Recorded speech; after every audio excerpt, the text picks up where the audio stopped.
আছে যেখানে শুধু সাপেদের রাজত্ব, কিন্তু আমি এর থেকেও ভয়ঙ্কর যাব, যেমন বরফে ঢাকা একটা খাড়া পাহাড়ে উঠবো। আমি পড়ে যাবো, আমাকে নামাও নামাও। এমন একটা রাস্তায় গাড়ি চালাবো যেখানে প্রচুর মানুষ মারা গেছে। আমরা মৃত্যু থেকে আর 7 ইঞ্চি দূরে আছি। ভয়ঙ্কর শার্কদের সাথে কেজ ছাড়াই সুইমিং করব এবং আরো অনেক কিছু। আর শুরু করব এই কেজ থেকে, একটা আফ্রিকান সাফারির মাঝখানে যেখানে অনেক সিংহ, চিতা, হিপো এবং আরো অনেক প্রজাতি যেগুলো আমাদেরকে মেরে দিতে পারে। আমরা এটা কেন করছি? কারণ আমরা পৃথিবীর সব থেকে ভয়ানক 5টা জায়গায় যাব। আমি একটা সিংহ দেখতে পেয়েছি।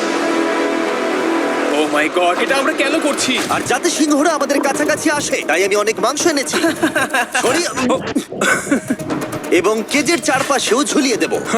ভাই, আমরা বেঁচে ফিরবো তো? কিন্তু আসলে যে কারণে এই জায়গাটা বেশি ভয়ঙ্কর সেটা হলো সূর্য ডুবে যাবার পরে আমরা দেখতে পাই না, কিন্তু ওরা দেখতে পায়।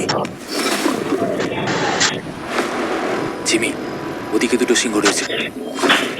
এই শব্দটা তো কন্ডারের মতো লাগছে। না, এটা বিশাল ভাই।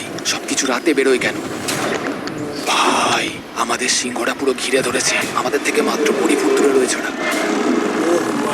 সিংহগুলো আমাদের চারপাশে ঘুরেই যাচ্ছিল। আমরা হয়তো এই ভিডিওটা করতে গিয়ে মারাই যাবো। আর এটা তো সবে শুরু, কারণ এই ভিডিওতে পরের জায়গাগুলো আগের জায়গার থেকে আরো অনেক বেশি ভয়ানক হতে চলেছে। শেষে থাকবে এমন একটা দ্বীপ যেটা সম্পূর্ণ বিষাক্ত সাপে ভরা। আর এবার আমরা আইস ক্লাইম্ব করব একটা বিশাল ভয়ানক ঠান্ডায় জমে যাওয়া জলপ্রপাত। এখান থেকে ফিরে আসার কোনো উপায় নেই। এই দুটোর মধ্যে যে কোনো একটা পথ দিয়ে এই বিশাল খাড়া পাহাড়ে উঠতে হবে এই ব্লেডেড বুটস আর এই আইস পিক্সের সাহায্যে। আমার জীবনে করা এটা সব থেকে ভয়ানক জিনিস।